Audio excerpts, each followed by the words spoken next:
Our work is a critical part of what defines us as people, and what defines our work is rapidly changing thanks to advances in technologies.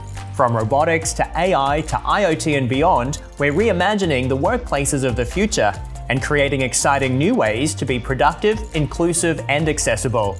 Canadian innovators are bringing this bold vision to life with equal parts boundless optimism and unbridled creativity. Let's explore this Northern Spark.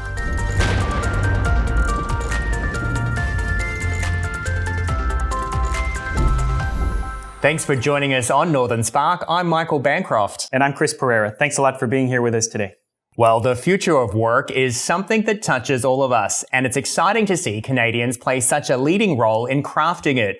So let's find out more about what the future looks like from some of the innovators making it possible. Shailen Agrawal is the founder and CTO of Anomotion in Vancouver. Dave Kim is the co-founder and CEO of harbr in Halifax. Brianna Blaney is the co-founder and CEO of deepND in Vancouver, and Kareem Ayyad is the founder and CEO of Cerebian in Toronto. Thanks to all of you for being with us. I want to start with this question everyone is asking. What does the future of work look like in the post-pandemic world once the worst of the coronavirus pandemic is behind us? Let's start with you, Shailen. I think there has been an increasing trend towards remote work before the pandemic started. In the future, I think remote work is definitely a positive option that companies will seriously consider. What sort of mix happens between remote and on-site work remains to be seen. But I think there are open challenges in terms of technology and adoption that are yet to be overcome. Kareem, I'm curious from your perspective what you think the technologies are going to be that will play the biggest role in this new normal. VR will bring people closer together in a remote setting. Augmented reality, where the internet and apps will be everywhere we look rather than just on a specific screen, and brain-computer interface, which is what we're working on at Cerebian, will entirely redefine the way humans interact with computers. AI will not replace, it will augment humans. Doctors will rely on that for prognosis, diagnosis, and precision medicine. And finally, I think quantum computing and 5G will power the infrastructure of all of the technologies that we just mentioned. There's a lot of economic uncertainty right now, and likely will be for some time. So, Brianna, how can employers keep their staff motivated and productive?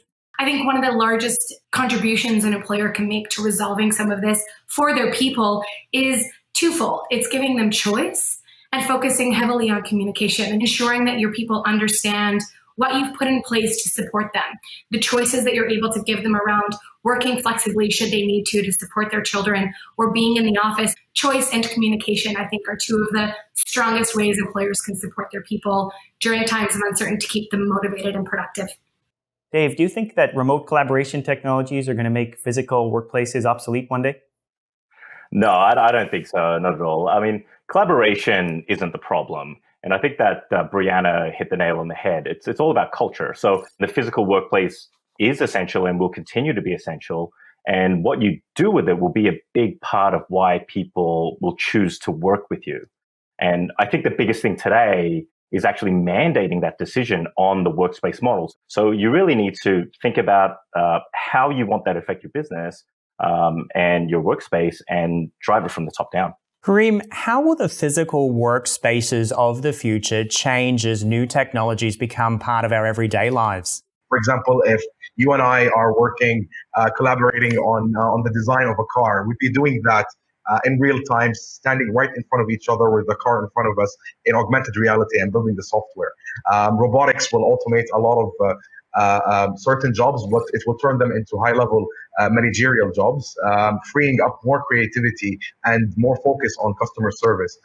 For example, the way brain-computer interface will affect physical workspaces is, for example, if we're talking to each other, I'm going to be able to Google something with my brain and get the answer in my ears immediately. This is something actually we've prototyped, so it's very immediate in terms of its status for commercialization. Shailen, we've been talking a lot about offices and office space, which are, of course, located in cities. How do you see the design of cities themselves changing in the future? Today, the cities are designed with a concept of central business districts, so to say, where everybody commutes to, works out of office spaces together in a same physical environment. In today's world, maybe that with the advent of remote work, people might choose to work either from their homes or from a community office within their neighborhood, or some office space that they can work out of, where they don't physically work next to their office mates, but remotely connect with them, but they still work out of an office environment that they can walk to. Businesses are gathering so much data on their performance, and it is a lot to manage. So Dave, how can they filter out the noise and find those hidden insights? I think this is exactly where we'll see some really practical use cases of machine learning and artificial intelligence. But for most industries and companies, using performance-related data crosses over that line of privacy. And I think about human resources data, for example. It's hugely important into creating more successful employees, creating better team dynamics in companies, but it's highly private. When you take a look at, for example, continual learning, it's already a prerequisite in regards to the workforce today. But what is interesting is the debate on who should actually pay for it. Should it be the employer or the employee? Brianna, I'm interested to get your thoughts on this. We believe that employers are ultimately responsible for resourcing the success of their people at work. So when you consider a job-related skill development, we believe that that is a cost that employers should be willing to bear. And you see that returned to them in value when you consider things like employee tenure and their ongoing commitment to the business, but also the increasing output and productivity. It's been a great conversation, guys. I've got one more I'll throw out to all of you. What's the one thing people should do to prepare for the future of work? I think if we spend more time thinking about how we support our teams personally, rather than micro-optimizing our processes, I think that's where success lies. Yeah, I agree with that. I think for employers, that hyper-individualized experience at work is where we're going to see a lot of momentum and growth. So for employers, I think that's a big focus.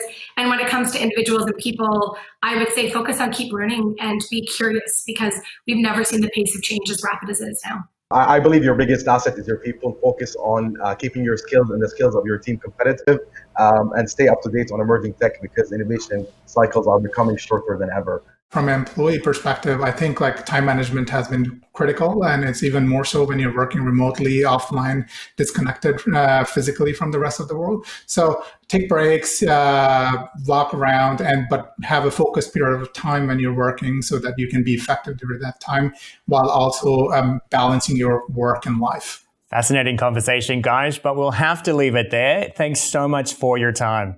So, Chris, it sounds as though the common thread between all of these future of work solutions is the seamless access to data. So what technologies do you think will enable more data collection, more powerful data collection and applications? Well, it's all about data in the future for sure. And actually, the pain point is not going to be, do we have data, which is sometimes the pain point now. It's going to be, what data are we collecting? Why are we collecting data? And sometimes, do we even need to collect more data? How we analyze it and how we actually use it in the field is also going to be the challenge. Are we prepared? Do we have enough infrastructure to support all of this data that's being created? It's a good question. I think industry will have some upskilling to do in terms of knowing how to use artificial intelligence. And in the vertical industries, as we move forward, you might be thinking to yourself, well, I don't know anything about artificial intelligence as a small business owner. How do I use that? And an analogy I like to use is websites these days. You actually don't need to know the zeros and ones or HTML even to do a website. You sort of drag and drop the different components onto the website. And I think we're going to see that in industries too with artificial intelligence. So making it more accessible to the everyday person with drag and drop solutions. So automation and speed is a big piece of the puzzle. You can let us know what you think about the future of work and where it's headed. You can find us on Twitter, Facebook, or LinkedIn and let us know so we can keep this conversation going. Well, that just about does it for Northern Spark. But before we go, take a look at this exciting vision for the future of work. Toronto startup Tiger Robotics is working on a robotics platform that blends man with machine like never before. It allows an operator to remotely control a robot as if it was an extension of their own body. All they need is a virtual reality headset and a handheld motion tracking device.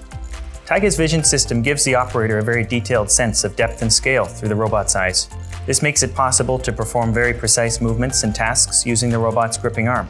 Picking up objects, placing them inside tight spaces, and flipping switches are no problem for this prototype. It makes dirty, dangerous, and demanding jobs much safer for everyone without sacrificing productivity. Well, that does it for the show. Thanks so much for watching. We'll see you next time.